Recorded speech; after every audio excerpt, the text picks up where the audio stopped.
Yeah, y'all. I'm kind of eating, watching some football too.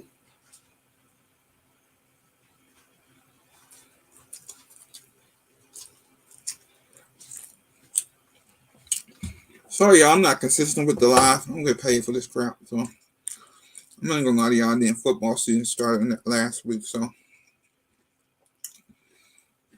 I don't know. But I'm gonna keep trying to get better and better. But whatever.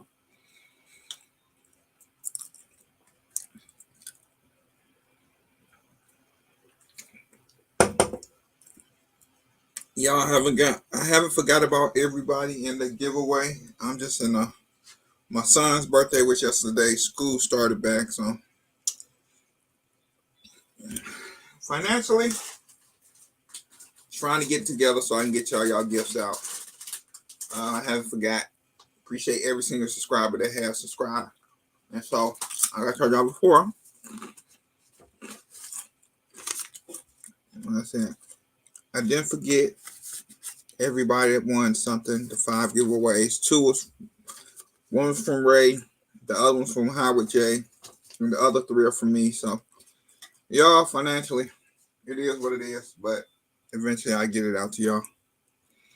School started back, school supply, and all that good stuff. And my son's birthday was yesterday, so shout out to my son. Turned a big 14 yesterday.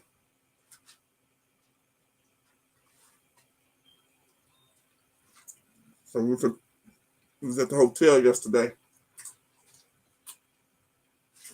So spent the night with 3 of his bandmates, and my wife's friend son came to the hotel room. So I was supervising them last night. So, but he turned 14 yesterday. So we got a big 14-year-old in the house. 4 more years, y'all. He'll be 18. He'll be a big 18. So preparing myself to let him go and venture the world in another 4 years, which I'm not ready for. I'm not gonna lie. I'm not ready to put him out here in this world, but I got to give him what I got to give him, and hopefully, he makes me and his mama proud. So shout out to my son, turned 14 yesterday. Love your son. Definitely proud of what you've been doing, and being a great child for me and your mother. There are no problems out of him, really, y'all. Yeah, he a freshman. Yeah, he just this first year of high school. So not only did he turn 14, but he had to transition to high school. So. And y'all forgive me, I'm going to be back and forth watching the game. I am watching the San Francisco 49ers face the Minnesota Vikings right now. So I will if you want to. You don't have to. But I'll throw the cash app up here. If you want to send him some love, send him some love. Let me know if you do send him some love. Put somewhere on the cash app, if you decide to send him some, put Junior HBD. And so put something like that on it so I know that it's for him.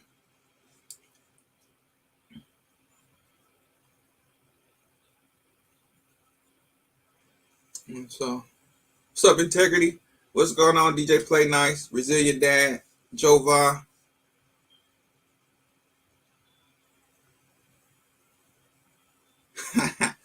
Boy, I wish I can go back to being 14. I'm telling you. These bills, boy. I wish I could be a teenager again. I tell you, I'll stay one. Hold on, let me do. It's a couple things that I wanted to talk to y'all. There's been a lot of things going on as far as the news. And I thought I was going to have it trickle down to what I want to talk to today, but I'm just going to go through my phone and go through some that I watched this week that I thought was interesting on, what's the name? And we're probably going to go with I don't know. We'll go with some. But first of all, let me feature somebody on here like I normally do every Sunday. Since I've been started. Nah, I ain't been out since started, but hold on.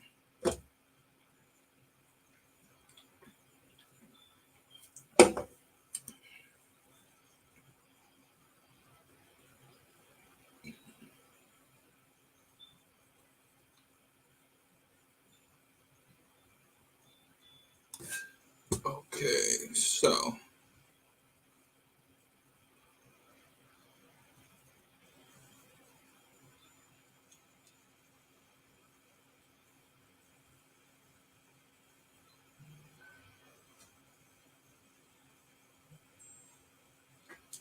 I seen somebody send something already. Thanks, man.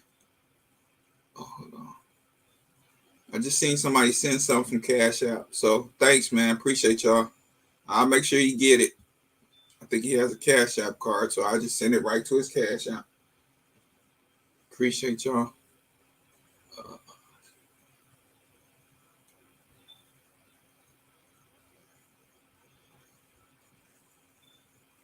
I didn't know what I want to do.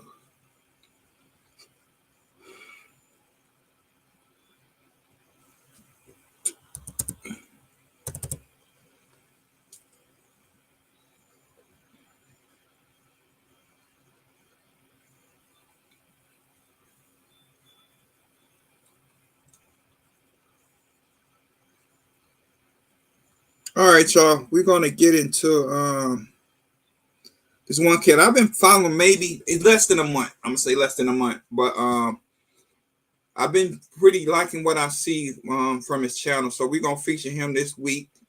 This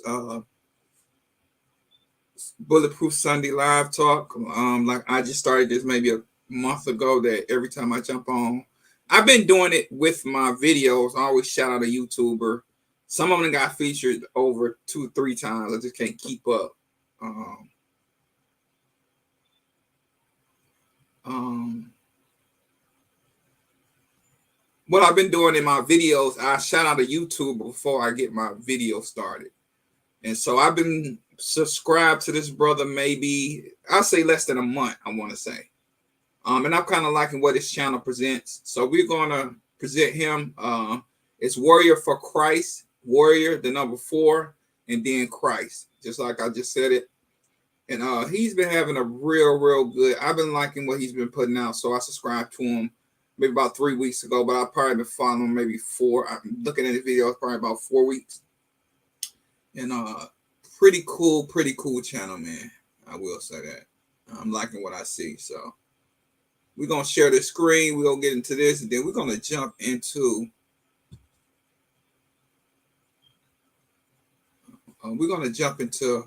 what we're gonna talk about today.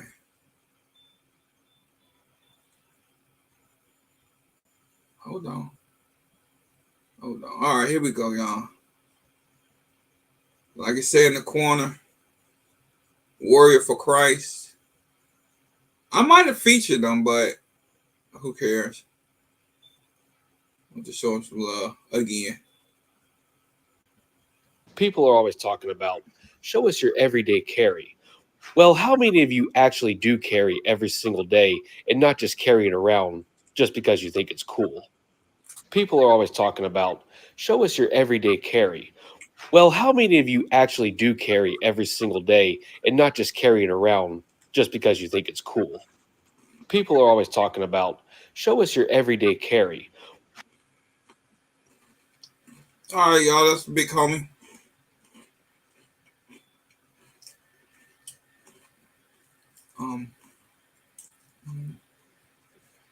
So shout out to him, man. Go check out Warrior for Christ. Like I said, I love his channel. I like what he's about. So go show him some love if you haven't tapped over there. He got some great things going on. I want to get into as everybody know, I do go to church. I wanted to talk about the naive thinking, and it's not to everybody, but I noticed this in just going to church, and my grandmother always went to church. I've been going to church my whole life, basically, and when I went to college, I kind of stopped. And then once I got out of college, I kind of went back to the church.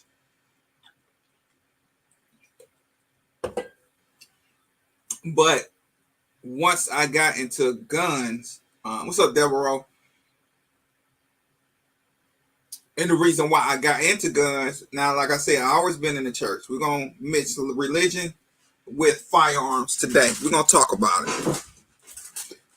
Because I believe some Christians, and I'm not talking about nobody, but I believe they have the naive thinking that God's going to do everything. God does everything to me as far as, where I'm at in my life today. 2 children, a beautiful wife, a lovely home. She's able to drive a very nice vehicle. And I believe it's not just me, but it's due to what God has definitely blessed me with. But I'm also a realist and a person believes that you do need something.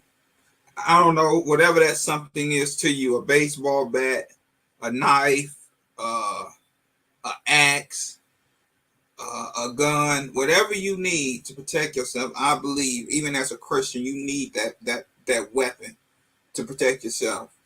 I mean, because to me, a lot of people don't get into a lot of mess, but sometimes, unfortunately, bad things happen.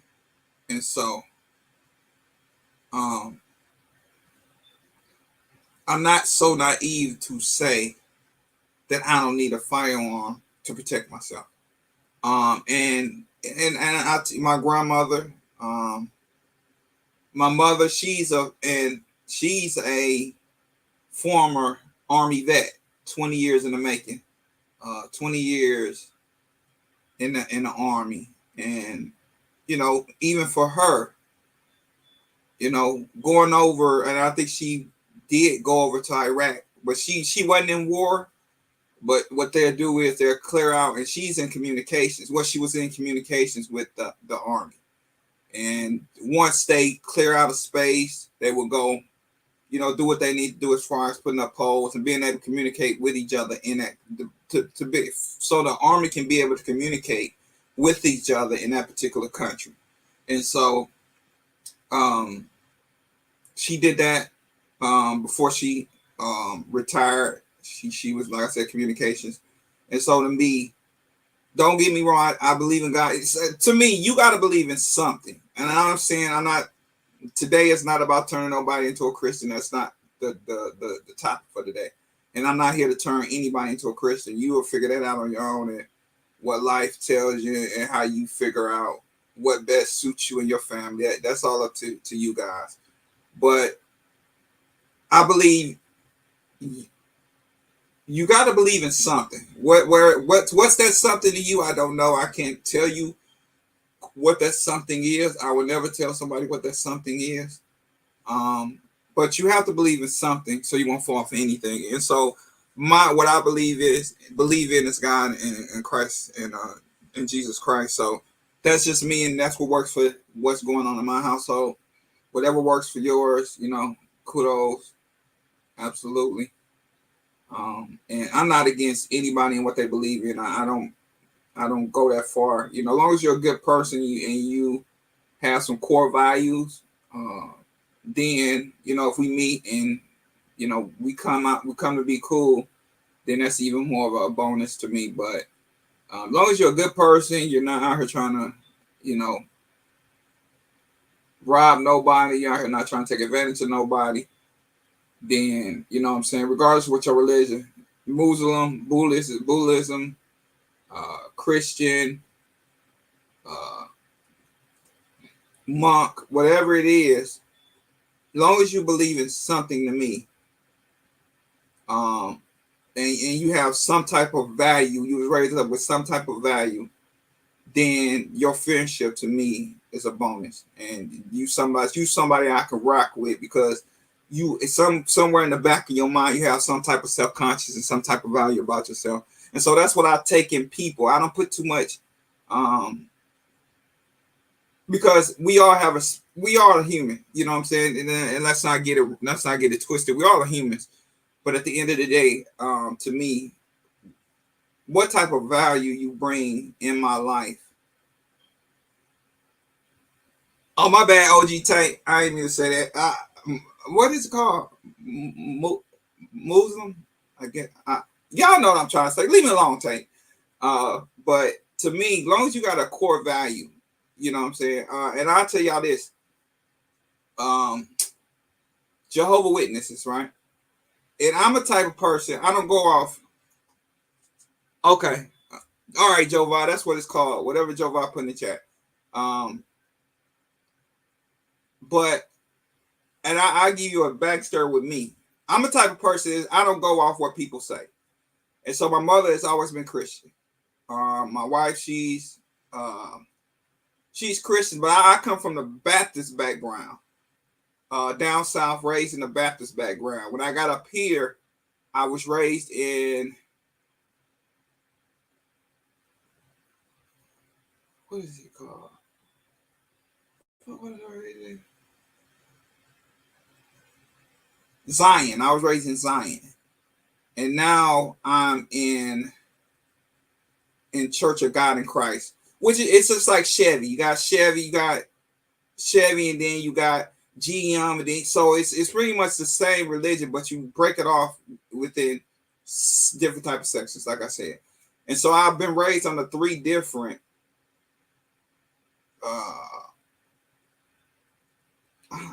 I want to say departments, but I'm thinking of stores of a different religion, but the same core value.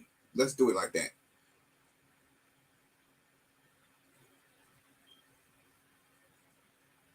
Oh, yeah. And so it's all about loving people and doing right by people. And so, but my mom, Christians for some reason, quote unquote, have a disagreement with people that practice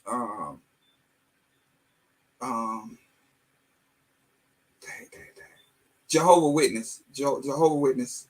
They have a kind of a problem with Jehovah Witnesses.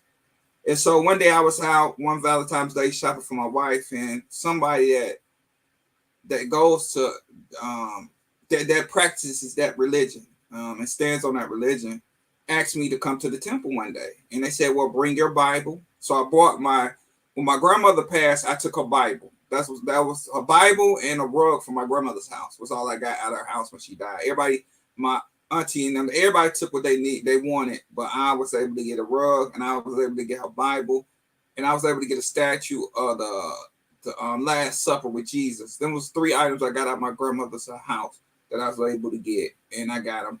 And so I brought that Bible with me, and I studied with them for about a week, just going to be curious. And when my wife told my mother that I was meeting up with Jehovah Witnesses, my mother frowned.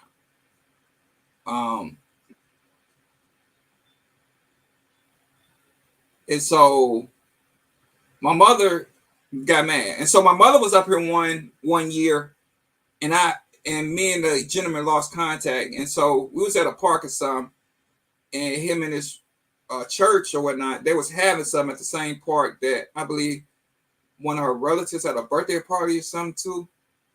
And that's when my wife's like, yeah, that's the Jehovah's Witness he was studying with. And so my mom kind of frowned up. But I'm the type of person, I'm gonna go see it for myself. Okay, what y'all say it is, okay, whatever. But I'm always willing to go see it for myself for the first time. And I didn't have no regrets meeting up with the guy, studying with the guy, reading his reading what is it called? Quran? Is it called the Quran? In my Bible. So that the fact that he told me to bring my own Bible, and study with him and a couple people in his church. Well, in the hall, they call it a hall. I know, quite sure y'all know that. In the hall, I felt very comfortable. And so that's my thing with this religion. People are very, very, very touchy with the religion thing. It don't bother me. I have a conversation with you. But I'm not going to shame somebody because they follow a different religion. And I've noticed that in the Christian community that we frown upon other people and what they decide to study. But like I said, my core value is. Long as you have some type of value to me, you have some type of value, some type of core value about yourself, then I can rock with you. I don't care what religion you are. Now I don't deal with people that's in Satanism and worshiping the devil. I'm just not into that. So that's the only thing I won't deal with is people that's into that dark side type stuff. Because I'm a very positive person, love life. So that don't attract me, and that's the only thing I won't deal with is people that's worshiping the devil and witches, and I'm not doing that. So that would be the only thing I would not deal with as far as that is concerning people. And so, they running it back. Falcons running it back.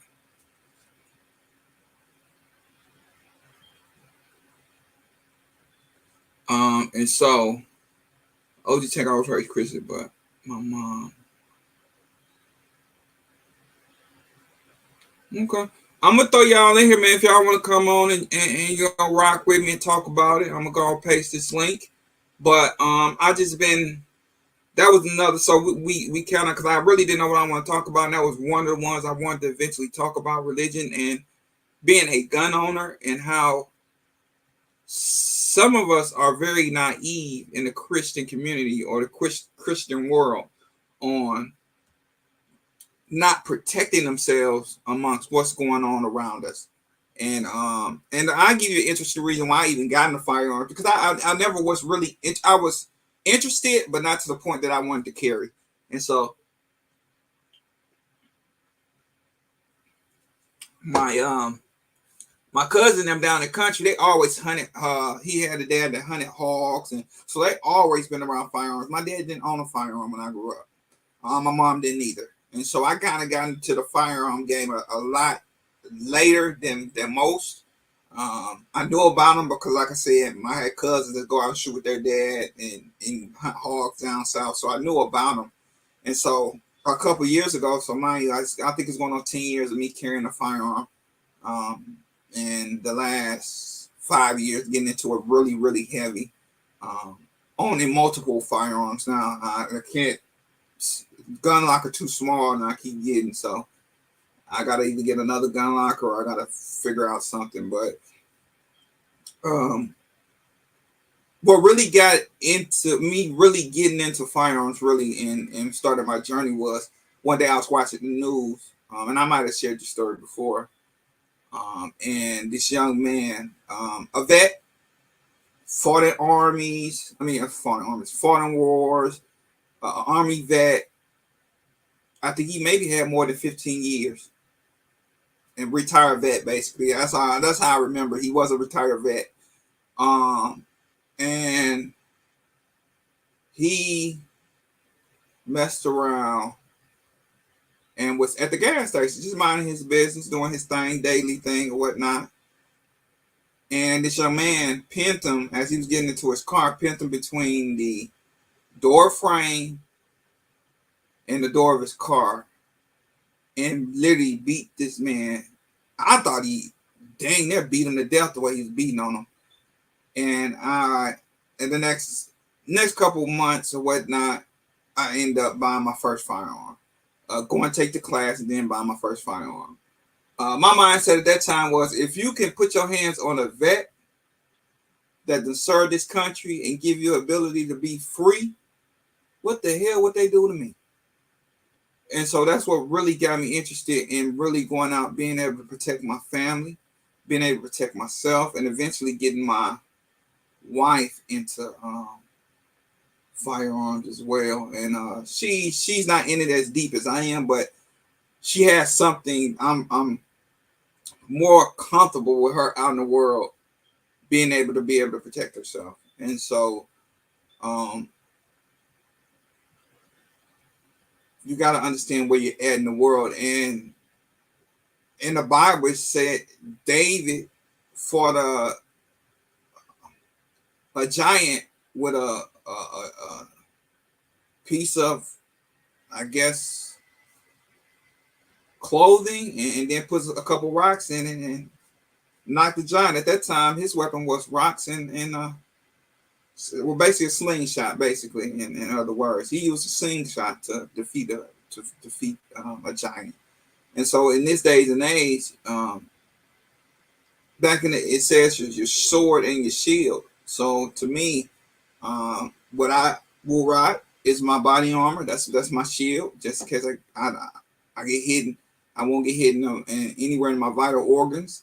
And also my pistol is my sword. So now back in the night days, they had swords, sticks, bows.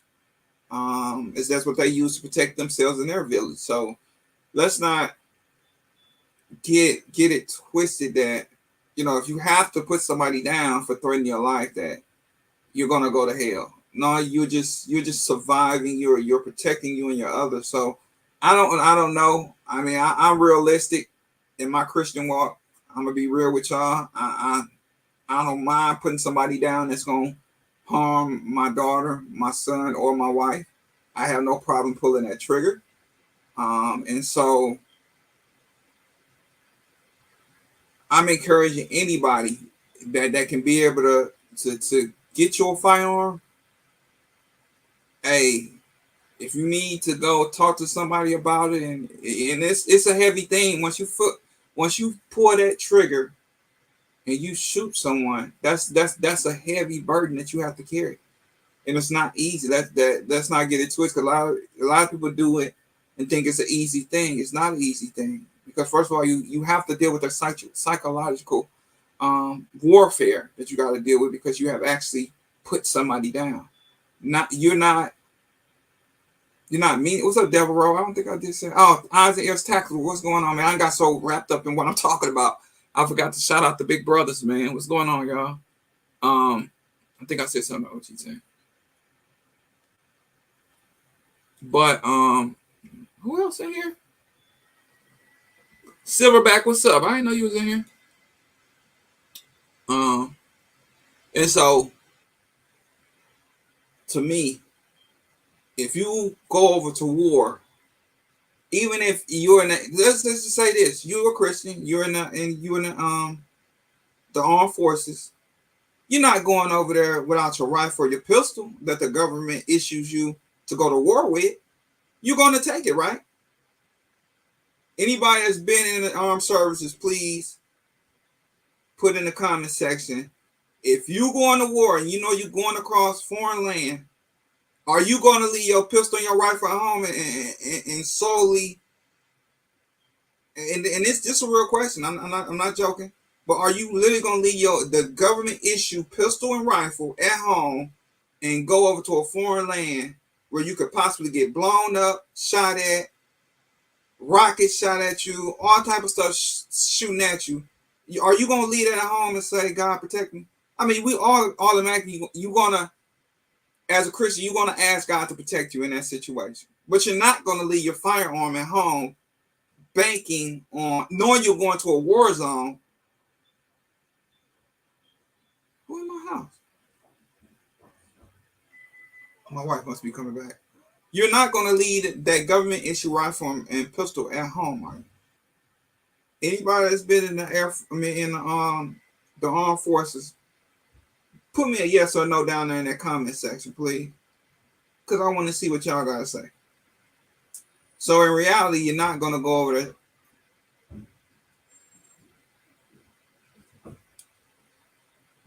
OG, I don't go to certain parts without my strap. And you know what another myth is, and it's not a myth, but I hear a lot of this too. Well, you shouldn't go there. Okay, fine and dandy. I shouldn't, but sometimes you might have to go on that side of town. Devil Row. Nope, I'm trying to get an extra one. See, there you go. But yeah, certain parts of east side of Detroit, I might have to go that way. Not necessarily have to stop in a certain part of the east side of Detroit.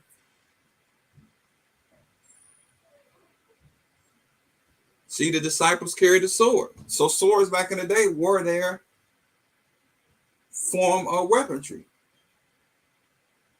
these days and age, our form of weaponry is pistols, and some people carry AR-15s, 300 blackouts, AK-47s, right along with a pistol. Or sometimes they just carry the pistol. And so we gotta stop with the naive thinking. Just because you're a Christian or you believe whatever you believe in is going to say you. And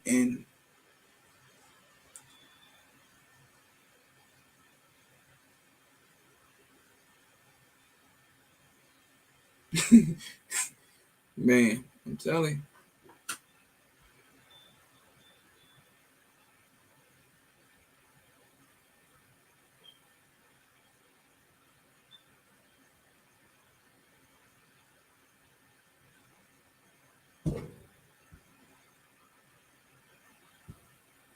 And there you go.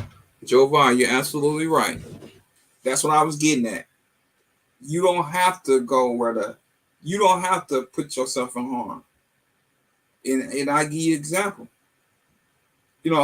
Unfortunately now, school year ain't been a whole calendar year month. Or some just now hitting the calendar year month. And we had a shooting. I think it was a high school, two kids, and man, Joe Biden. Matter of fact, you deal with a lot of veterans and a lot of work that you do. You deal with soldiers, so like you said, no, nobody is going to war is going to leave a government issue pistol, rifle, grenades. You're not leaving it at home to go to war, and so to me, you have to think of it over here as. And I'm not trying to be funny. I don't want to call this a war zone, but with what's going on and everything that's going on now, man, it's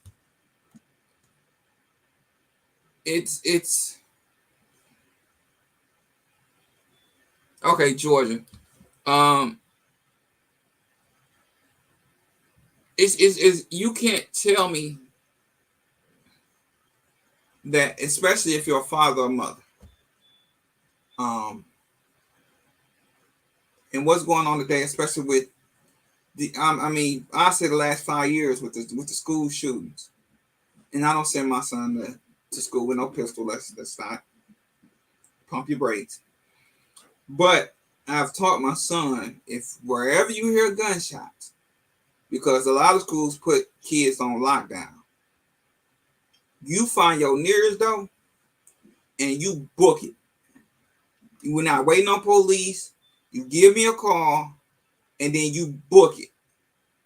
I'm going to tell y'all this right now. I'm not coming to school to talk to nobody. I'm coming to get my child.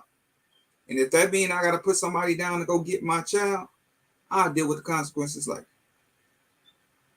But you get on that phone that I pay a phone bill for every month. You begin to run to the nearest door, listen where that gunfire is coming from, and the nearest door opposite of that gunfire, you take off. You give me a call once you get outside, or you give me a call while if you're able to slow down your adrenaline, and be able to make that phone call while you're in that school. You ain't even gotta say that. Just Dad, give me the code word. Let me know it's a school shooting. Just say shooting. And I'm not coming to talk to nobody. If you're in my way, you might catch something that wasn't necessary for you. But the fact that you want to stop me from getting my child, we got a major problem. And so let's stop thinking. And trust me, like I said, I've been to church all my life.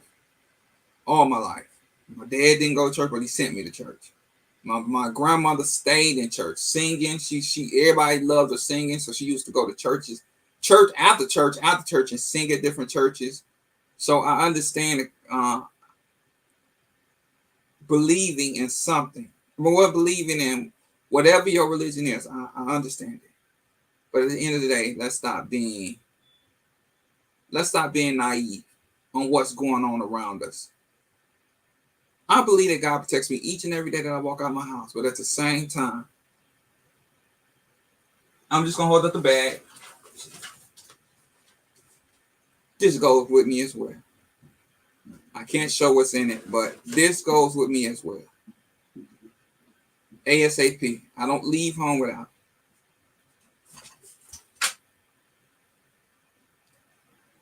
What's going on, Virginia Bushcrafter?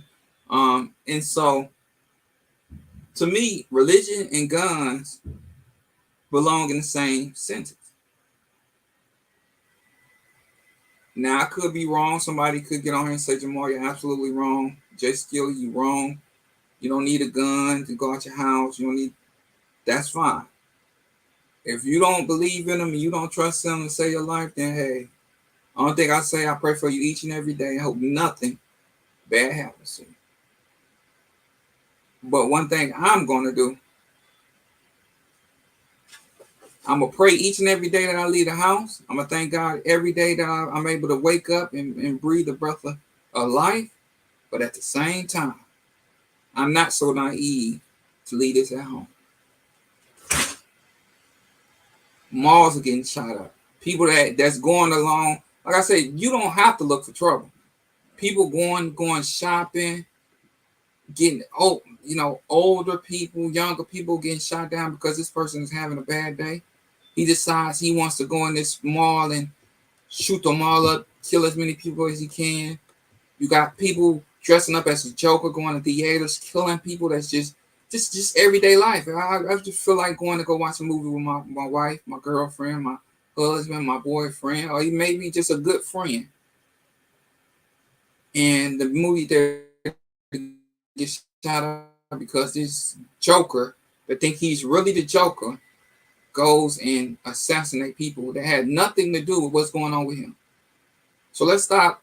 That's the religion. Okay, I get it. I'm Christian. I love going to church. I love giving him his thanks every Sunday, giving him some time because I give my job some time in order to be able to take care of my family. So just one day just to go say thank you and have a good time with my church family, and be able to fellowship, and be to be in that room filled with God's holy presence. Let's not be so naive to not believe that one day you can go to the mall and you can be a victim of gun violence and you had nothing to do with that situation, but that person decided that they got up this morning, and because the world is beating them up, and trust me, I get beat up all the time. I'm not perfect. I'm not sitting in $1 million just sitting on my dresser. Let's get it. Let's be real. I'm far from that. And so I have things that I have going on. I have a wife that's mad at me sometimes. I got two children that sometimes don't see eye to eye with their father. So, but I don't need to go out here and shoot up a place just because I'm going through some things. But everybody has their breaking point, and some people don't know how to react when they're beyond their breaking point. And so you got to understand, yeah, I ain't did nothing to nobody, but it's somebody out there today that woke up, and they woke up with the wrong mindset, and they feel that they need to take it out on people that has nothing to do with them. And so you have to take it amongst yourself, not to rely on the government and not to rely on the police to protect you. You, in the Bible, David didn't wait for nobody. He had to handle his business with that giant. And when he put that rock in a sling and threw it and hit the giant in the head, ultimately defeating the giant, you have to understand. What's up, Strap House Customs? You have to understand that you have a duty to protect you. And I'm gonna talk to the men right now. And you have a duty to protect your wife and your children. That's my duty. If I'm with them, I have that. My duty is to make sure they come back home. And then when my wife is with my children, her duty is to make sure her and my children come back home. So, and as long as you know that, don't be conflicted with your religion and carrying a firearm, because the firearm is your weapon of protection in this modern day and age. Okay, so I don't feel guilty with every day I leave my house, I have a firearm strapped to my side. That simple. And nobody's gonna make me feel guilty for being that way because of what I see that's going on here. I'm not talking about foreign countries, but here in America, what's going on and what's going on around me. What's up, OG Tank? What's good, man? What's going on? So I don't Go know. ahead, brother. I don't know if you noticed what I put in the chat, but you were hitting on something, and I'm, I was raised in the church, but I've been away from it a while. You know what I'm saying? And found my path in Islam and whatnot at a young age. But one thing I have noticed, which is weird, um, on the same topic, is that 2A grew out of the church because it grew out of civil rights, and civil rights in the church, as we know, be it Dr. King, whatever, were married at the hip, right? Like, So how did it get to where it is now, right? I think that's an important part of the conversation. I don't know that because I'm coming from the outside, but I could see, you know what I'm saying? Exactly. MLK was one of the original, 2A supporters or whatnot. And a lot of gun laws came when he and others, started to apply for, pistol license and things like that. So how did it get to today, right? Because I think that lesson in how we got here has value. You know what I'm saying? Because I see it from the outside. I see exactly what you're saying. And it's really weird. And I know as FOI, we used to go in and train a lot of church security teams, right? That's why a lot of those church security teams, armor bearers, look like an FOI unit, right? Because we used to do that. You know what I'm saying? Like that mentality is there, but then it's not carried through to the whole, all the parishioners or whatnot. Like, so I don't know how it's weird looking at it from the outside. Like it's a weird thing to see. I'll tell you this. I went to a church that was having something. And I had my pistol on me. And these days, according to the law, and this is what I've learned since being in the church, as long as your pastor know that you're carrying on that particular piece of property, because they look at it as a church is now basically a business if you look at it, because you can do your tithes and offering, but you also can write that off on your taxes. So the United States look at it as a business as whole. They don't look at it as a religion; they look at it as a business, and so they can eventually collect taxes off of it. So that's why they look at it as a business. And so I guess one of the deacons or whatnot saw my gun. He said, you have to take that to the car. And so it depends on where you're at and who you know. So a lot of times when I go to the church, I'm concealing my firearm. That was my first lesson in going to someone else's church with a firearm and them telling me I have to leave it in the car or don't come at all. Turn back around. And so what I do now is I make sure I carry something small that I can put in my waistband that is non-noticeable. And so that's where a lot of churches are going. As long as you know, like one of my pastor, he's passed. Now his son is in charge of the church now. He's the pastor. And we used to go to this church on the east side all the time. Every time they have whatever. And so my pastor in the pulpit literally said my deacon, based in so many words, my deacon strapped. And so they accepted me with my and I used to walk around there because we used to be there late at night. Conventions used to last almost to 10 o'clock, sometimes 11 o'clock. And over in that area, it's very poverty stricken. So and sometimes I would go with my shotgun in my trunk, just in case it really got nasty. And so they didn't mind because of my pastor, but some churches now, they don't mind you coming. And I've seen in my old church, in my Zion church, they actually, people that's in charge of the treasury that does the money count, they actually have a gun. So like you said, certain officers in that particular church will have a gun. You just won't know it, but they will have a gun on them. And it depends on where you're at and who you know within that church. So it is there. I see it.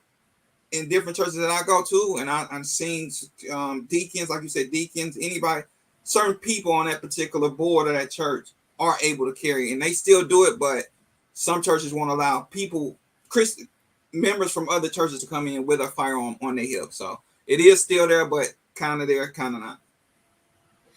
But it's a weird juxtaposition when you think about it, though, because I know a lot of churches now are developing their own armed security teams or whatnot, and being encouraged, by the state to do that, especially here in Texas, right? But in the context of particularly like Black churches and the history that has happened with 4 little girls, fire bombings, things like that, how is the natural reaction not just to, okay, we're gonna secure not necessarily the building can burn down, but how are we not gonna secure the lives? Like I just don't understand how that wasn't already there, right? Like, yeah. Well, somebody throw a punch, your first reaction should be to duck. Like I don't know if you have to be taught that. Like if you do, you probably need to get punched. Well, like you said, it's even recently with the Black church that got shut up a couple years ago.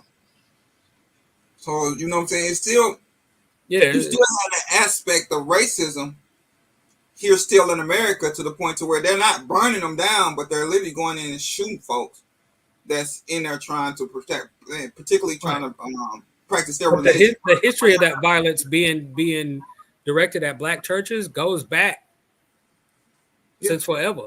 Yeah. Right. And it's like now it's a thought process like, oh, maybe we should guard against it 150 years later. Like, I just don't understand. In science, they call that retardation. Like when you slow to pick up on something. Like that's the scientific term, right? But there's all kinds of connotations behind the term, but it actually has an actual meaning. And it seems like a retarded action on the behalf of our community. And I just don't understand where that comes from. Like, right. A lot of the big churches does have, like you said, have a security team, and a lot of them are either on a deacon board or whatnot, like you say. Right. And so, to me, like you said, get a certain people. Like I go to a smaller church, so it's no more than about 25 of us. If 25 show up, that's a good Sunday. And so, a lot of people don't know, and a lot of people do know that's been there since his father started. Because I actually went from Zion over to Church of God in Christ through my wife. My wife is Church of God in Christ. And so I went there and became a member there. But if you wasn't there when I first got there, then you don't know that I ultimately I carry. And a lot of people don't know I carry because I wear suits or whatnot. I wear maybe a vest that's going to cover that gun good enough to where you're not going to see it unless you've been in the church for so long. And everybody's been a member that knows I carry. So and I think just me and my pastor, I think it's the only two that carry. My father-in-law, he doesn't carry because my father-in-law goes there. And basically the two, it's only basically on an everyday Sunday, it's me and him and the pastor most of the time. And his son that went to school, so whenever he come home from break, he'll come. But it's just I'm in a very, very small church, so I kind of sit in the back row, kind of make sure. I done seen this guy come in a couple times looking weird, so I'm very self-conscious of what's coming through that door because of what's gonna happen with the Black churches, that Black church getting shot up, and so I'm really self-conscious on what's coming through that door. So I sit on the back row to kind of watch who and what's coming out that door. And so I don't know, man. I'm like you, that don't use a religion as an excuse to not carry, because if God didn't want us to have weapons, that would never be made.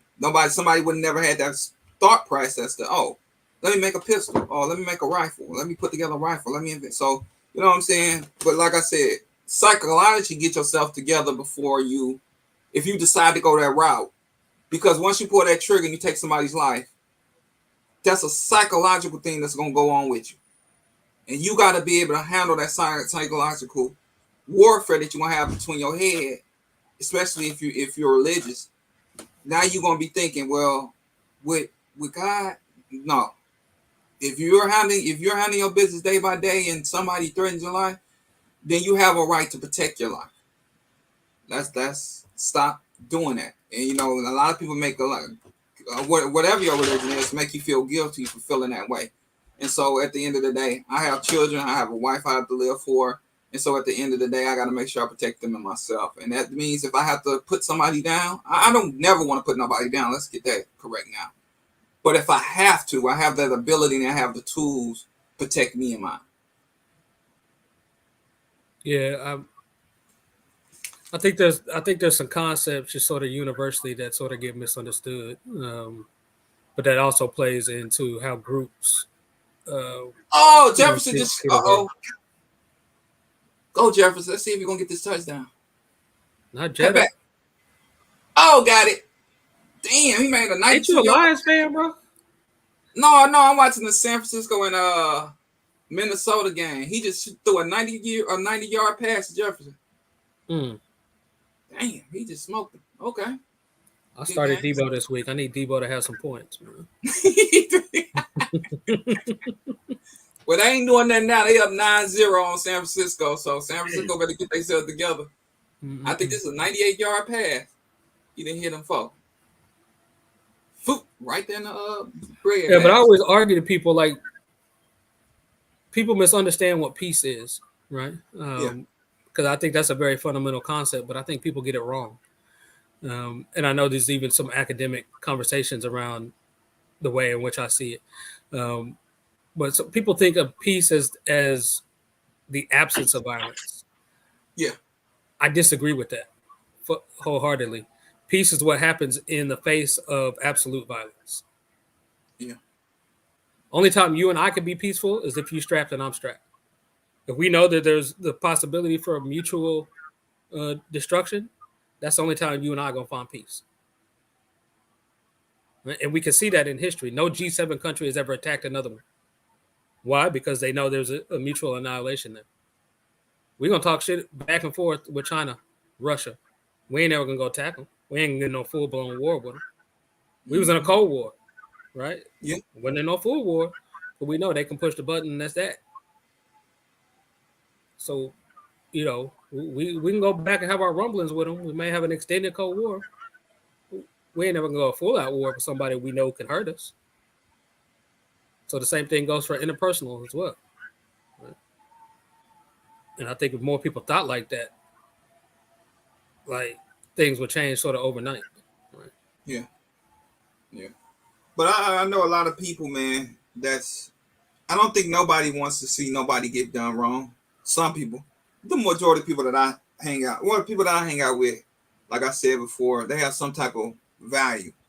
And that value could mean not going to prison for something stupid, maybe have respect for human life. It's something that I surround myself with people that has. My thing is, you got to be able to lose some if you're going to be around me. Because I got a lot to lose. I got a house to lose. I got a wife that lose her husband. I got 2 children that lose their father. So if you're going to have to lose just as much as I do, if not more, to be around me. And I have a lot of those conversations with people, as an instructor, and as an instructor, I focus on like brand new shooters. People have never had a gun in their hand before. Like those are the people I seek out to work with. You know what I'm saying? So I have these long, extensive conversations, and a lot of times, the crux of what gets people into 2A is having kids or having assets, right? Be it a house or something like that. And I get that. I'm all for that. I think it is a little misguided though, right? Because if I say to you like all rights are personal property rights, right? People take that as a house, car, things like that. That's not what I mean by that statement. The greatest piece of personal property that you have is self, right? So if it takes you having to have kids or a house or something like that to get into this mind state that you and I are talking about, that's great. But why do you not apply that to yourself? Right? I don't care if you ain't got but a penny in the bank. I would hope that you still see value in yourself. and want to protect that. And I think that's the way the conversation should be guided from pro self-defense or pro 2A community. Sort of dissuade that, you gotta have something in the game or whatnot to, I don't know. Yeah. You gotta be able to lose something. And that's what I teach my children. You don't want to hang around somebody that's, and no disrespect to people that do stay at home, but somebody that stays at home compared to you having to pay a mortgage or you having to pay this and that, they ain't got as much as you to lose. And so they'll put themselves in some stupid situation. And that's because they don't value what they have, which is self, right? Yeah. Like that's so if you don't value self and then you buy a house, you buy a car, you have kids, but you never fix that underlying problem. Yeah, that's true. You see what I'm saying? Like, what are you really doing?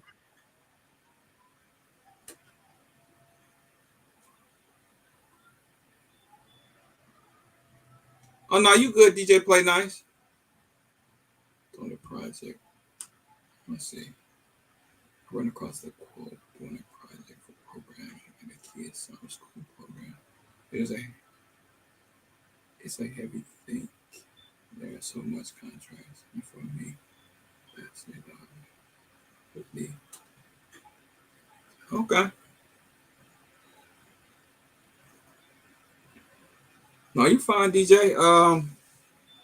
I don't know, man. It's compared to what I grew up in and what's going on now, especially with the children and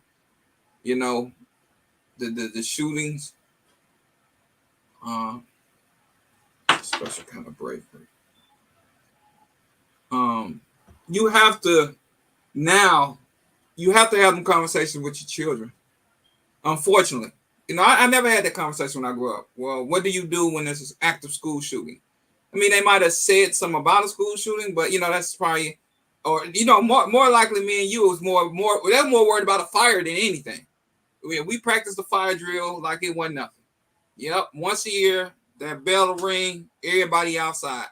Right. That was the extent that we had when I went to school. It wasn't really no worrying about an active shooter or worrying about somebody coming in and shooting the school. So it's a different time, and so you got to have that. I mean, one thing I've learned with life, one thing that's gonna stay consistent, that's change. And you're looking at a change in the school environment compared to when I grew up. We was more worried about the building being caught on fire than anything. Right. And so now you have to have them hard conversations with your children. I would never send my kid to school without a cell phone. It's not happening. That's just the time we live in. I didn't have to have a cell phone when I went to school. I was more worried about them calling my daddy, him coming down to the school, missing some money and beating my ass. He wasn't worried about none of that other stuff. And so it's a different time, and it's always going to change. And for right now, the times for schooling and the environment around school is changed dramatically, but in such a, unfortunately, in a negative way because of the access of firearms. And so you have to have a conversation. Hey, if you ain't calmed down, find the nearest door to you, listen for the gunfire, and run the opposite way. And it ain't no you sitting down in no classroom playing like you did. No, you take off. Right. And we ain't playing that. You take off, and as soon as you get outside, if you're not calm enough, give me a call. I'm coming to school with some guns. Well, arrest me if you got to. That's what you're going to have to do. But I'm coming to school with some guns, get my baby, and we out. So at this point in time, that's what my mindset is as a parent, as a father. And you're not going to shake me from that, because I want them to know that, unfortunately, is some children going to get shot? Yes. Let's be realistic. Yes. Could it be one of your friends? Yes. Realistically, yes. And so you have to have them hard conversations with your children, because if you don't, when it does happen, it's almost like a fear shocker. It's like a shocker to them.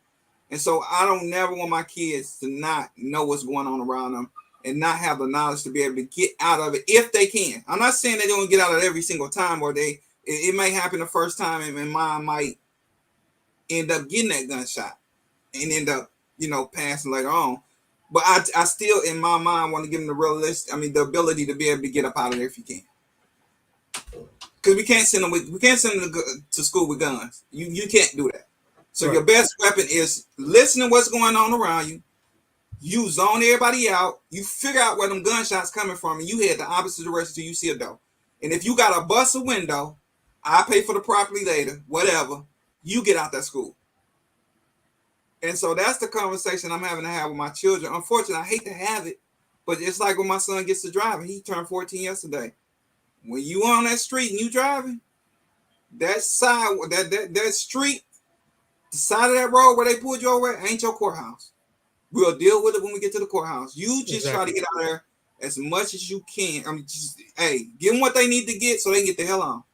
We ain't fighting with no cops in no street. That's the thing that I want people to kind of understand where I'm coming from, because you have to have these conversations, because that's just that's the times that we're living in.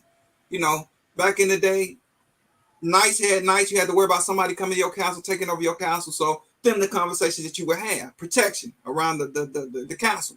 And so you have to have them conversations, because if you don't, in the drama, I mean, in the devastation come knocking at your door, you had nothing to do with it. People that go to the mall and somebody come in there and shoot up the mall, you ain't expecting to get the mall that you go to get shot up, or the grocery store. You're not banking on that. So my thing is, prepare yourself to just in case it does happen, and educate yourself on on pistols or whatever you need to educate yourself on. So if it does happen, if you ain't got to stay there for the gunfight, at least be able to get yourself up out of there. Right. Situational awareness, right? As instructors of adults, we push situational awareness or whatnot. We don't think to carry that through to our kids in life. And what you're saying, right? Like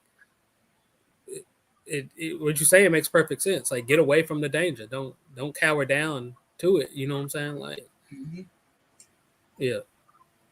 Because you have a lot of people that's in the grade that was heroes. I'm not trying to be your hero. Yeah. I'm not trying to be the people's hero. I'm trying to get home. Right. You know what I'm saying? I can look like a B. I can look like an H, as long as I'm allowed to look like them things. Exactly.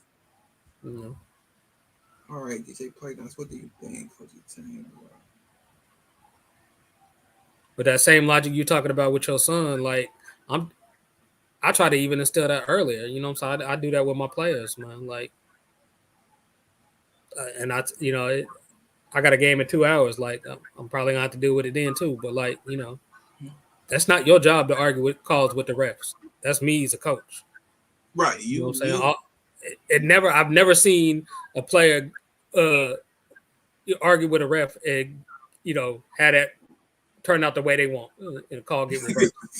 Never in the history of negative have you seen that happen. You know what I'm saying? Like, so yeah, you will get a T. You will get teed up. You know what I'm saying? That will happen. But, yeah. So man, like I said, my grandma in her little small town was very popular with the church. She went to church. This one went to church like she went to work. I said, how can you do it?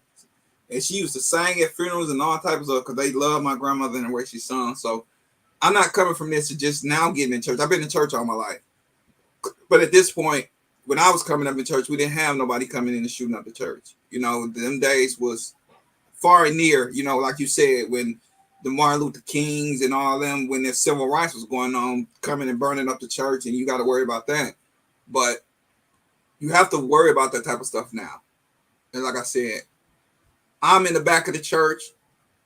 Anybody coming through that door, if you ain't a member, like I caught one guy, and it's kind of funny because I was doing something. I can't remember what I was doing. No, I went to go walk somebody out the church. Come back.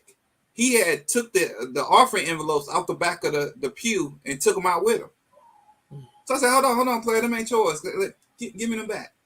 And that's just the day and times we're living in. Just people just, I don't know. Yeah. You ain't come in with this bag, so why would you take it out with you?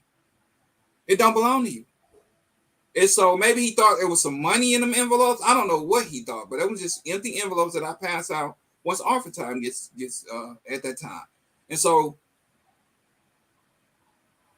some churches don't have that problem because, like you said, they have security all over the church. The big church, a lot of big churches don't have that problem. You know, like I said, we are a very small church right now, and so, like I said, only on a consistent basis is just me and my father-in-law and the pastor there, and the rest of them are women. So you know, we probably 2 to 1 or 3 to 1 out, you know, out of the women that's in the church. So the women outmatch us by 2 to 3, maybe 1 or 2 people compared to me and my father-in-law. And so, you know, in that, you even with the children, you know what I'm saying? They outnumber us, just me and my father-in-law. My father-in-law been a deacon there forever.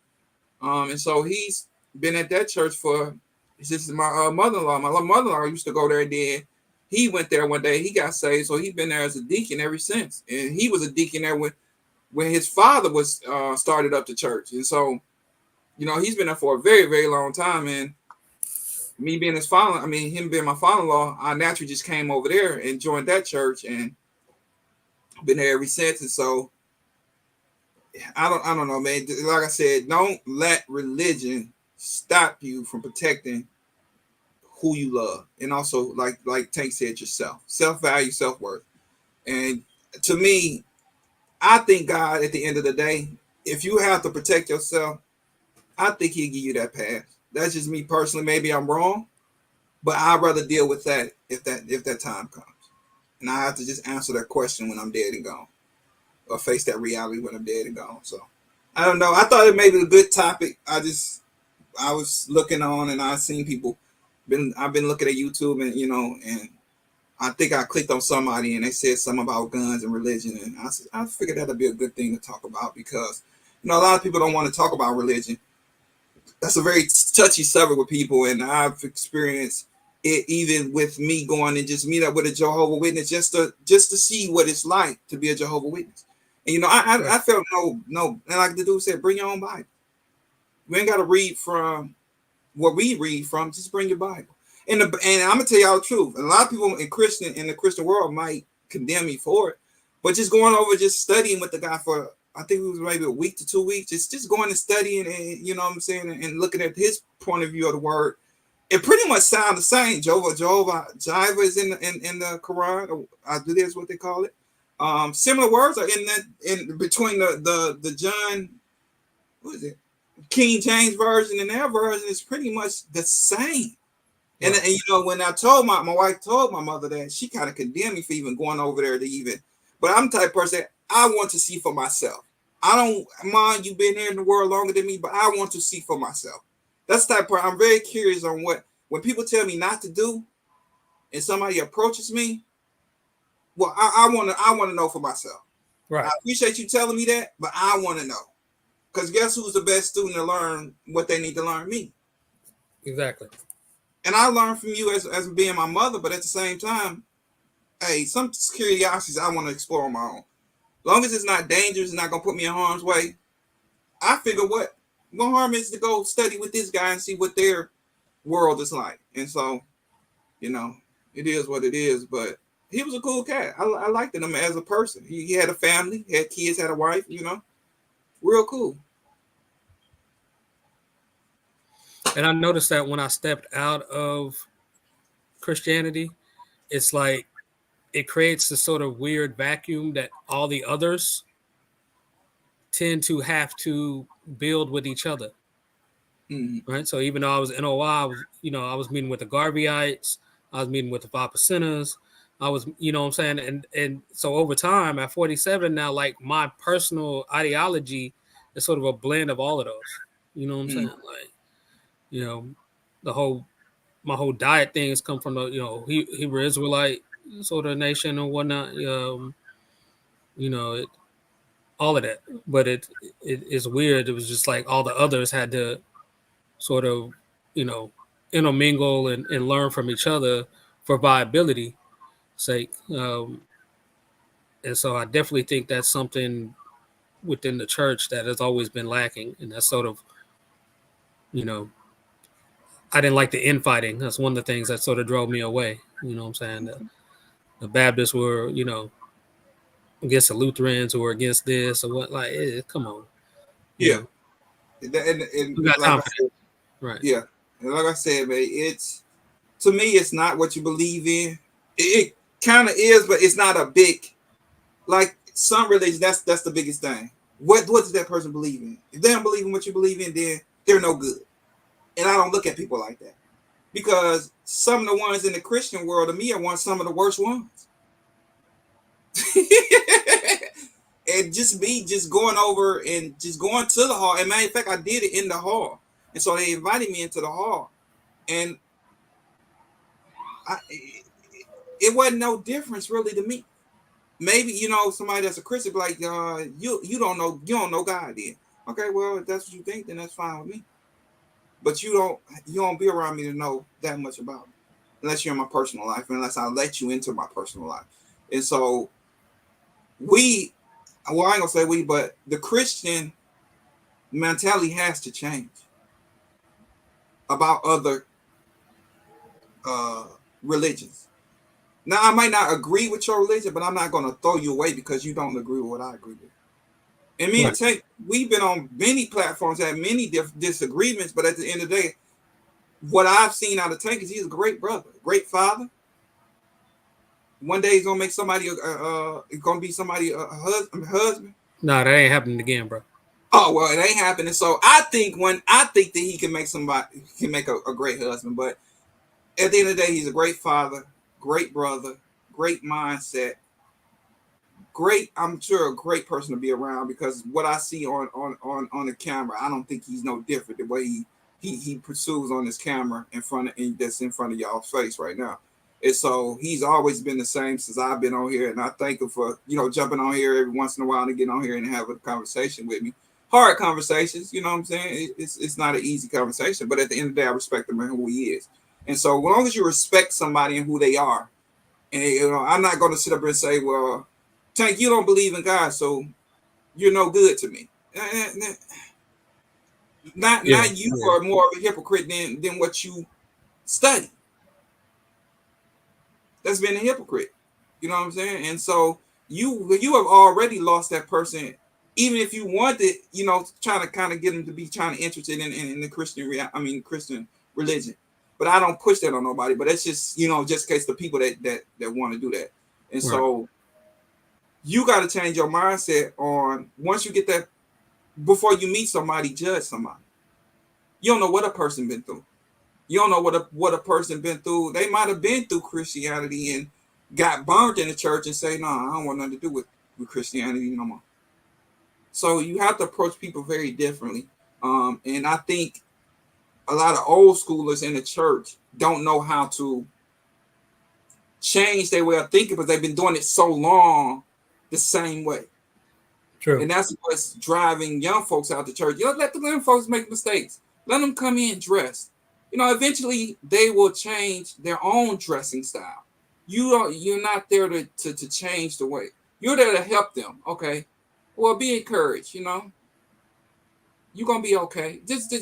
But we too wrapped up in people's personal life and help them out and try help them out. Don't criticize them, don't dog them out, but just help them out. And you don't have to do that nastiness. I like that. Part of that is just the human aspect of it, right? Because the exact same things go on in the mosque. Exact same things. Oh, okay. And so, just if don't talk with such a vengeance, or as they say, the tongue of a snake.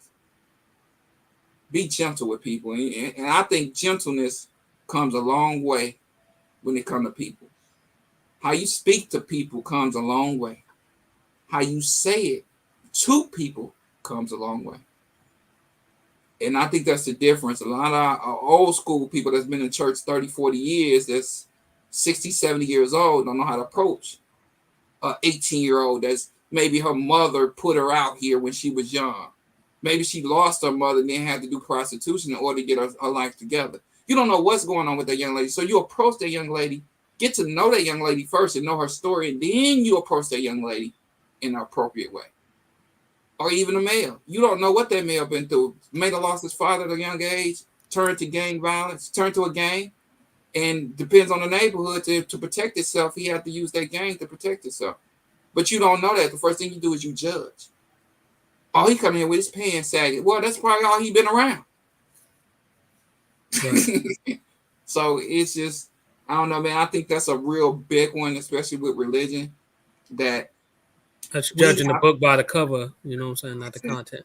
Right. Yeah, and so we have to get out that mindset of the old school theology, you know what I'm saying, and learn about people before you judge someone, because you don't know what that person been through. That person could have been through hell and high water at the age of 22, and you didn't just basically just threw her or him out the door without even knowing their story. What's going on, 411 Sports World Network? Oh, that's a new one. Thanks for tuning in, brother, sister, in the sports world. Appreciate y'all. I'm watching the game now. I'm about to get off here in about another 15 minutes. I was planning on staying for I gotta go prepare for this game, man. Try to get this dub today. But yeah. So I thank you for jumping on, Tank, man. You know, it's always been a pleasure and an honor when you jump on with me, brother. I appreciate your mindset and your mind and your thoughts. And definitely respect you as a brother, as a father, doing his thing with them children. You know, I pray for you each and every day, man. It's not easy being a single father. And so shout out to him for stepping up with that responsibility and doing what he has to do to make sure his family is taken care of, brother. I appreciate you, man. All right, brother. You have a good day, man. All right, man. Have a good day. Have a good game, brother. Shout out to OG Take, man, for jumping in with me, man. Shout out to him taking on them youngsters and being a role model out here, man. We don't have too many black males out here doing what he's doing in his community. So shout out to him, man. I'm praying for his strength each and every day. Not only he has to deal with his, but he has to deal with other parents, other personalities, and other children that's not his, and other personalities that's not his. And so shout out to Coach Tate, man. Good luck to him on the game today. I wish he nothing but the best. Hopefully no injuries to them youngsters. And shout out to him, man, and his hard work and what he's doing in his community. What's up, Hot? What up, there, Skillet? What's going on? Ain't nothing, bro. I just came in here to man fuck with you, bro. And I don't know if you covered it because I came hella late, man. I was on the show with Mr. 411 now. We was doing a show previous and it ran over. Did you touch on Bug's situation? No, do you want it? Is it okay? Because I don't want to, you know what I'm saying? I don't want to put his business out here unless he gave you the okay. Last I talked with him is giving the okay. Go ahead then. Go ahead and let him know what's going on with him. So if y'all don't know, I think most of everybody in here know who Tackleberry Bug, man. Bug is going through some legal issues, dealing with a self-defense situation. And the reason I feel the need to come on here and even mention it is because Bug is one of us. Yeah. The situation he in can happen to anybody in this community. If I ain't mistaken, you was on the call when it happened, weren't you? Yeah, what had happened was, and I'm gonna give you a brief. I'm not gonna go. What the hell, my wife? Hello? Let me call you back. I'm about to get off here anyway. I don't really want that. All right. My bad, y'all. I'm at the grocery store. But he had his grandbaby in the car with him. Was going somewhere. A young man almost ran them off the road. He kind of slowed down. He went on about his business. He kind of followed them and almost knocked them off the road. Well, and Bug's response was, "My life is in danger." He's using the car. You know what I'm saying? So he fired a shot. He didn't kill the man, but he fired a shot. And firing that shot, he was on the phone with Bug Nation at that time. And he said, "Let me call y'all back. I got to call the police because it's getting out of hand." So his fear was something was gonna happen to his grandbaby, and so he fired the shot. And firing that shot, he was, and I'm being real honest with y'all, and I'm not trying to be racist, but he was in a white county. Shot at a white guy, and now he's facing legal troubles. Well, I ain't gonna say legal troubles. He just he's not in jail. He has legal troubles going on, but he's not in jail. He's on paper, and that's all y'all need to know. And I'm gonna give y'all that. That's all y'all need to know. And so he's trying to appeal what's going on. Didn't have a great legal team, so you know what I'm saying, and some things. That's all y'all need to know. And so now he's facing reality and trying to get this squared away. And you need some money for that. Let's all be real. You need some money, some big time money to try to reverse that. So I had the unfortunate situation happen to me the same way, and that's why this kind of hitting home with me, because I know what he's going through and I know how much this costs. A gun charge, any gun charge, you're looking at between $50,000 to $75,000 in legal fees to get the best case scenario out of the equation, and that's just to keep you out of jail. Mm-hmm. It's ongoing legal fees involved in that too that people don't see. You know, Bug will tell you himself how he done had to sell off his gun collection. And yeah, he is doing that just to get the money. 300 guns he's selling off for dirt cheap. Yeah, just to get himself out of the trouble. I'm looking at our counterpart community, and I know people don't like to hear the black 2A versus white 2A scenario, but for the purposes of the conversation, I'm gonna use it. When we see a situation like, I'm gonna use Kyrie now, that white 2A community got up $1 million for his defense. Mm-hmm. This our brother. This ain't no stranger to us. This is somebody who come out the community with us, who came up with us. We all got to see his progression over the last 4 years. The same as RGG, the same as the Turkeys, the same as everybody. Yeah, Carbon. He does have a GoFundMe or either Cash App going on for that. I can't remember it, but I will.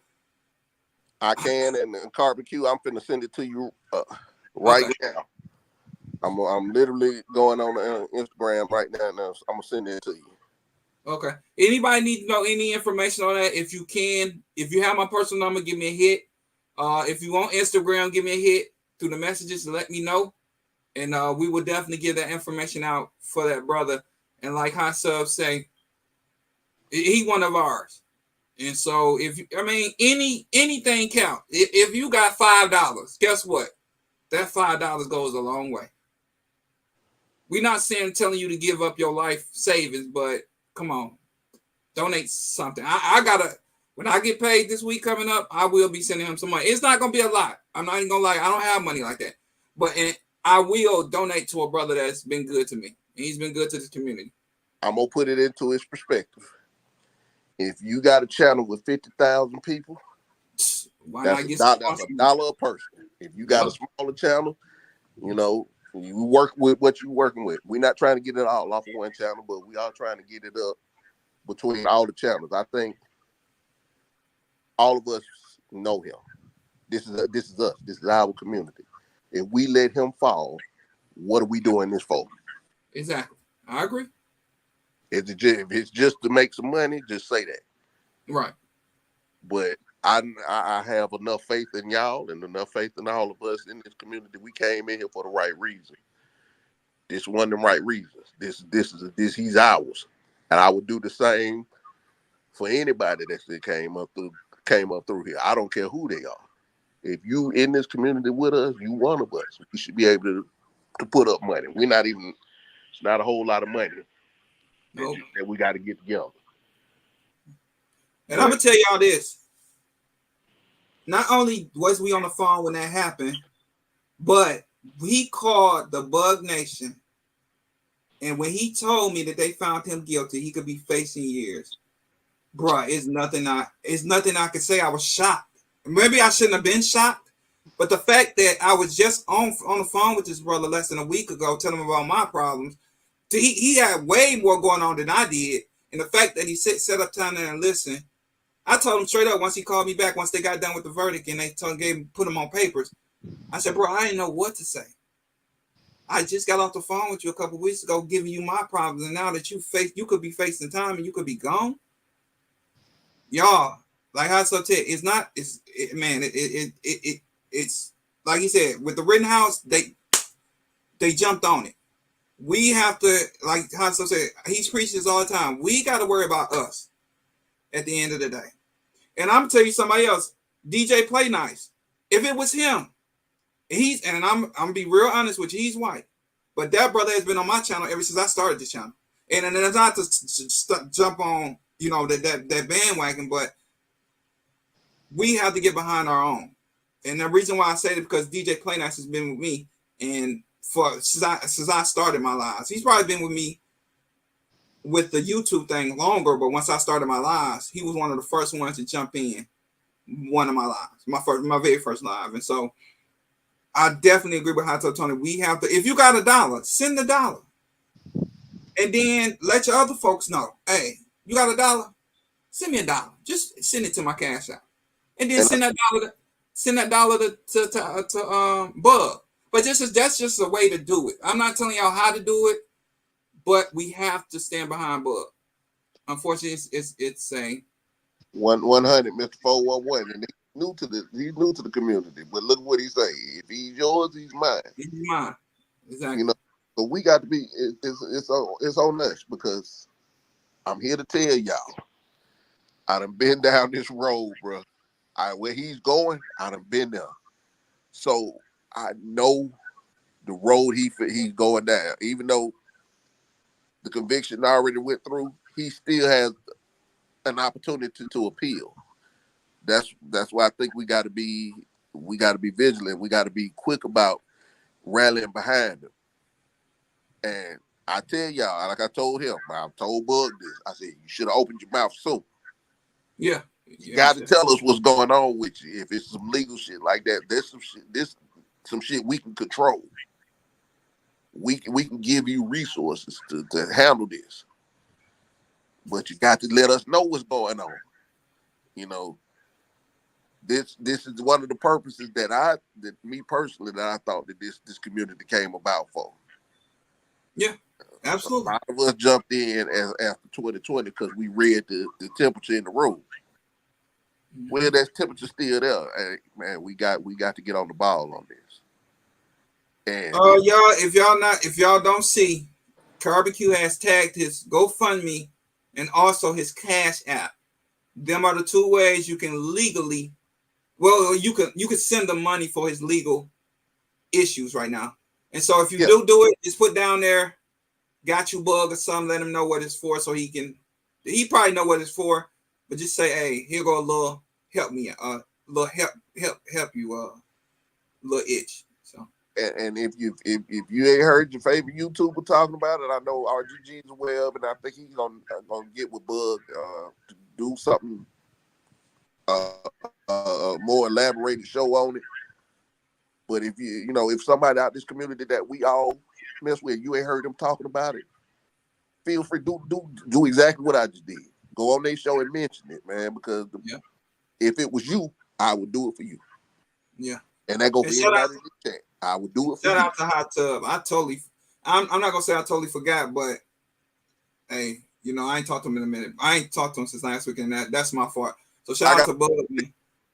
Because I sent you this 2 weeks ago. When? I sent it to you 2 weeks ago on your Instagram. You don't never check your. I probably didn't. I ain't even gonna lie to you, Hot Tub. You probably did send it. I'm sorry. I don't have that platform that y'all have. I guess this should be my kicking behind to do it. I go on Mr. 411 every Sunday. And a lot of times when you see me on your show, I'm coming off of his show. Okay. Well, shout out to 411, man, and what he's doing over there. Shout out to him, man. And so, I'm trying to get caught up, and I'm trying to mention this on as many platforms as I can. But y'all got a bigger reach than I do, especially in Carbon Q's in here too. So I know it's gonna get out there. Yeah. And shout out to Q because she always 100 and always on top of stuff like Always. And she don't get a penny for it. So shout out to her, man, and her hard work behind the scenes. You know what I'm saying? We gotta give people their flowers while they're still here. And so she said also, as so as DJ Play Nice and Carbon Q has been my man, and Shayna Ewing. I probably Miss Ewing. They have been my biggest 3 supporters behind the scenes. And so shout out to them, man. I said it many times on my channel because they don't have to be nice. And I thank them for their love and their support. And ever since I decided to jump and go live. So shout out to them, man.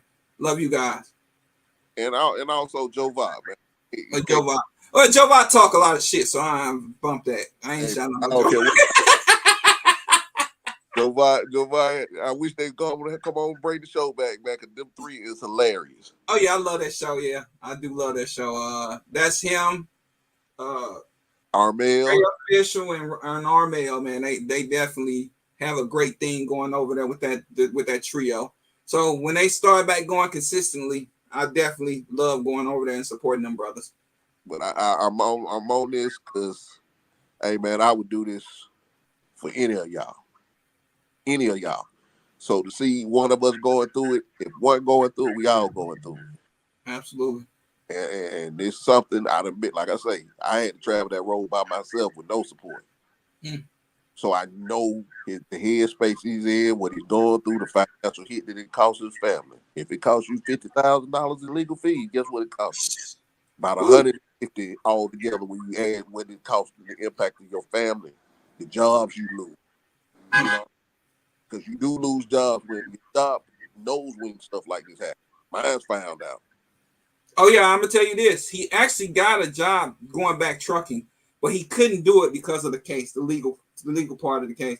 So Hot Tub Tony is totally right.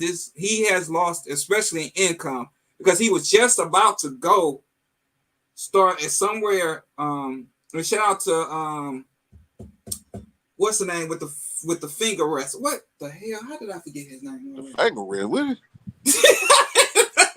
The hell you do? What kind of freak shit you talking about? Shout out to the Armory. people. Odin Armory. Shout out to Odin Armory. That's who it is. I'll be fucking with you. Odin Armory, man, had a buddy that was getting ready for him to get back employed because the trucking company that he worked for shut down. And so he actually was about to get back. He was about to go back to work when this actually happened. And because of the legal and what he's going through, he couldn't. He was just about to do his drug test and get back on the road as far as his truck driving. And he couldn't do it. So he lost out on income in that way. So it definitely impacts, like he said, what you are about to do or what you're about to get ready to do. That can impact what's going on in your life. When you have a case like this, your whole life is on hold. Oh, yeah. Most definitely. Like I said, I had the resources to fight mine, but it cost me my life savings. At the time. It literally cost me somewhere the area of $200,000 once it was all said and done because of the job that I lost. So I was making 6 figures on that job, high 6 figures. I lost that opportunity. I had to sit down for 3 years. I had a security clearance, could not go back overseas to work. All of that stuff you don't see. That's the side of a case you don't see, that you don't anticipate. You know, and that's the stuff that the support like this comes in handy on. Not just your legal fees, but just your day-to-day life, man, and trying to get back on track. It took me every bit. I'm still not where I was.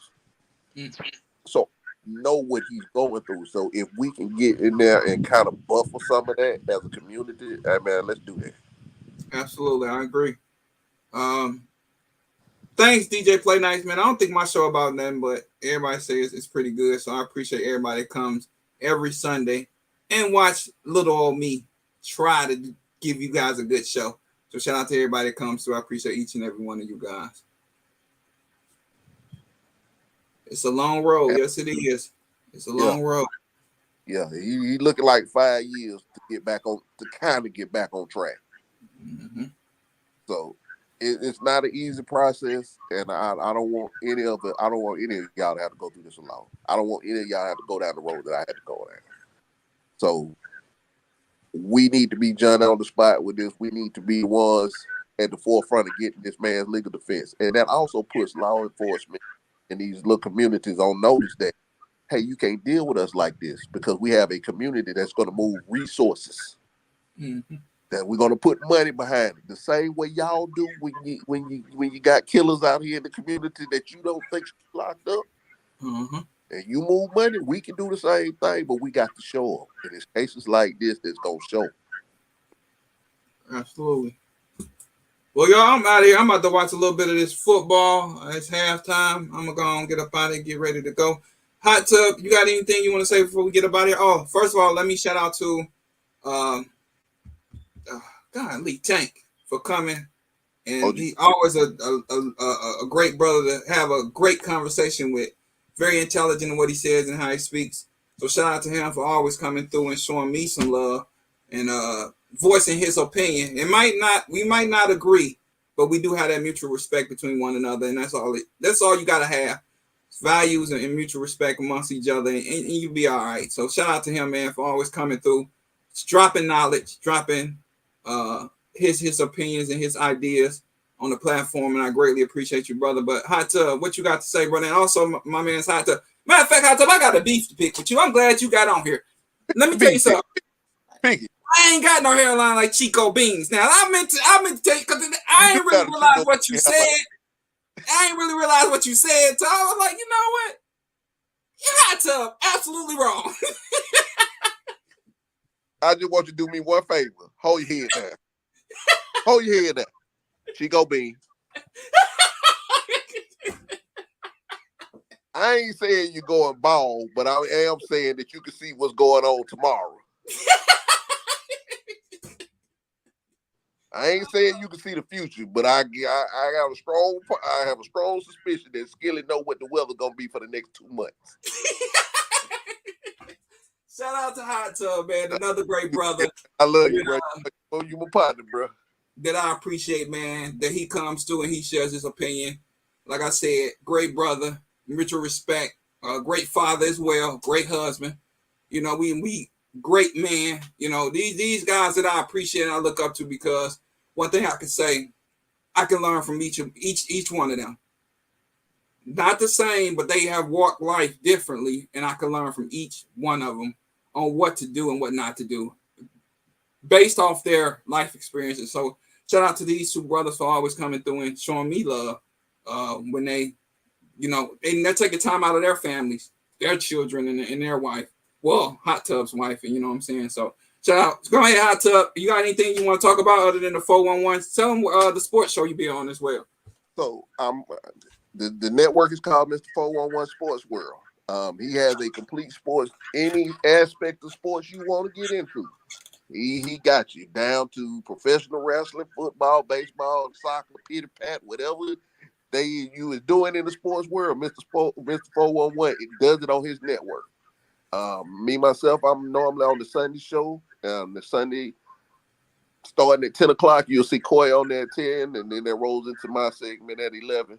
So you know, just like y'all old Skilly show, we roll right into Skilly show. So you can plan your whole day around us. That's what's up. You know, if you feel like supporting, we sure appreciate you come over to Mr. 411 Sports World and support us as well.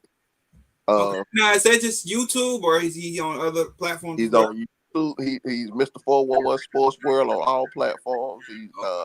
If I'm not mistaken, I know he's big on TikTok and Instagram as well as YouTube. If I'm not mistaken, I think he has a Twitter too as well, but it's Mr. 411 Sports World on all platforms. Gotcha.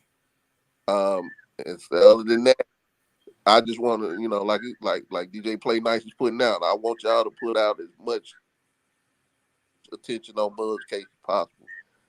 Like I say, I do this for any of y'all, because if one of us going through it, we all going through it. Absolutely. All right, man. Shout out to my son. Turned 14 yesterday. Big 14. Love him to Happy death. birthday, man. Tell him we say happy birthday. I will. So shout out to him, man. Love him to death. A great kid. Don't have to too much worry about him. But catch y'all later. Peace. Peace.